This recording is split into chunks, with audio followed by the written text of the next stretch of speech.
I want to bring in Dennis Ross, MSNBC foreign affairs analyst, counselor at the Washington Institute for Near East Policy, and former special assistant to President Obama. It is good to have you on the program. So we have heard just in the last few hours from the defense secretary, from the State Department briefing, from the White House briefing, all with the same message that they believe that diplomacy is still possible and the way to go.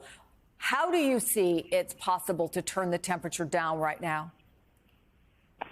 Well, I think we have to look at this from two different standpoints. One is the nature of what the Israelis just did was designed to cross a threshold and send a message to Hezbollah.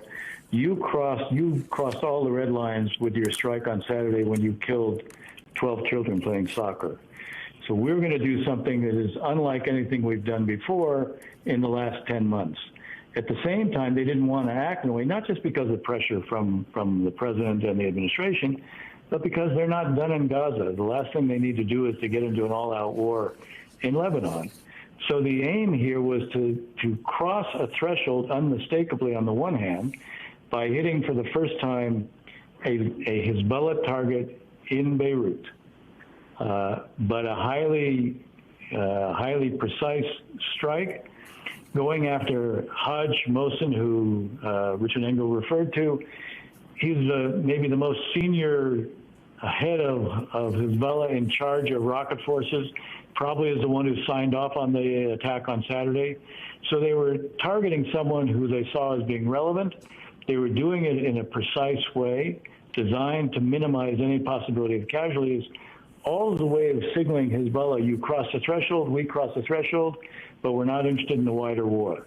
Now, the interesting thing will be, how does Hezbollah respond when there have been senior commanders taken out? They've launched barrages of rockets into northern Israel, but again, they've also been highly limited in terms of the geographic scope, sending their own message, we're doing something differently because of what you did, but we don't want this to expand.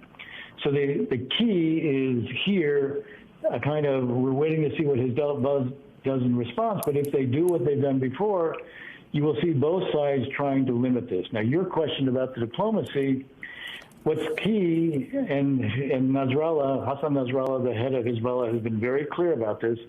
He says if there's a ceasefire in Gaza, he said not only will we respect it, but he said the whole axis of resistance will respect it. That refers to the Houthis, that refers to the Shia militias in Iraq and Syria. The ability to produce a diplomatic outcome is derivative of what happens in terms of either producing a hostage deal in Gaza, which leads to the end of the war, or even having the Israelis decide, having Prime Minister Netanyahu decide, something he hasn't done so far, but have him decide Israel has achieved enough of what it needed to achieve. What people tended to miss in his speech to the Congress, when he said total victory, he defined for the first time total victory in a very limited way. He said defeating Hamas's military capabilities and Hamas no longer being in charge in Gaza. Well, that's a much more narrow definition. Israel, in truth, is not that far from being able to achieve that, and if they reach certain understandings with us. Your question on diplomacy really brings us back to Gaza, because Hezbollah will not stop what they're doing in terms of attacks into northern Israel so long as the war in Gaza continues. They want the war to be manageable from their standpoint. Iran wants the war to be manageable from their standpoint. Iran does not want Hezbollah to be put at risk. Every other Shia militia that they have, in their eyes, their proxy militias are all expendable. Hezbollah is not. This is the only place where Iran has exported their revolution successfully. They're the equivalent of their foreign legion. They train all the other militias throughout the region. They're the ones who speak Arabic. The Iranians, as a rule, do not. They have built the industrial base for each of the Shia militias. They have trained them. They're the most important actor that the Iranians have, and they're also the ultimate deterrent against the Israelis hitting the Iranian nuclear infrastructure and nuclear program because of the 150,000 rockets that Andrea was referring to earlier. So, Mr. Ambassador, given the ongoing Gaza ceasefire and hostage negotiations, given the situation on the ground as you describe it right now, What about the internal pressures, obviously, from hardliners within Israel and the Israeli government?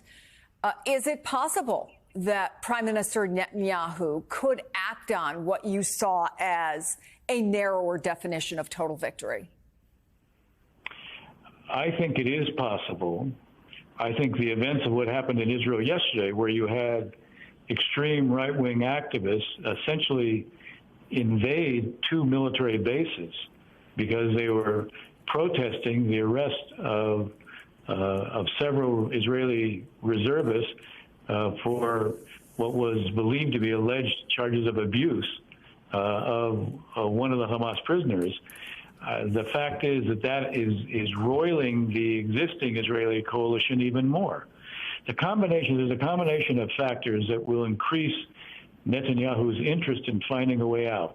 One is that he actually has 3 months now where the Knesset is out of session and where the ability to bring down a government when the Knesset is out of session is actually quite limited. So he has a kind of political space that he doesn't have. Secondly, the whole issue of drafting the ultra-religious, that too has a vast majority of the Israeli public extremely angry over the prospect of them not being drafted within his own coalition. There is a readiness not to go along with the kind of legislative bill that he was proposing. So this issue of drafting the religious is going to come to a fore at some point as well. So he has domestic internal reasons to look for a way out. He also knows that if he's going to do a Saudi deal, the next 3 months are critical, but the point here is that he can't do a Saudi deal unless the war with Hamas comes to an end. So these are all factors that can produce a move on his part. I think the critical question will be, can we create a set of understandings, practical, tangible, that will ensure that Hamas can't reconstitute itself? When I say that, that means that the Egyptian-Gaza border really has to be under control in a way that prevents the smuggling above ground and below ground. It means if there's going to be reconstruction, there are mechanisms to ensure the material cannot be diverted. It means organizing internationally to cut off monies to Hamas. The more that Netanyahu can see that, the more he's in a position to then claim Israel has achieved what it set out to achieve. Is he there right now? I'm not sure. Does he have an interest in getting there? I think that will increase in the coming month or two. And obviously, this effort to try to target in a precise way what was done in Beirut was designed to send a message to Hezbollah: you're going to pay a price, but we're not interested in turning this into a wider war. We'll see how Hezbollah responds to that. Former Ambassador Dennis Ross, thank you so much.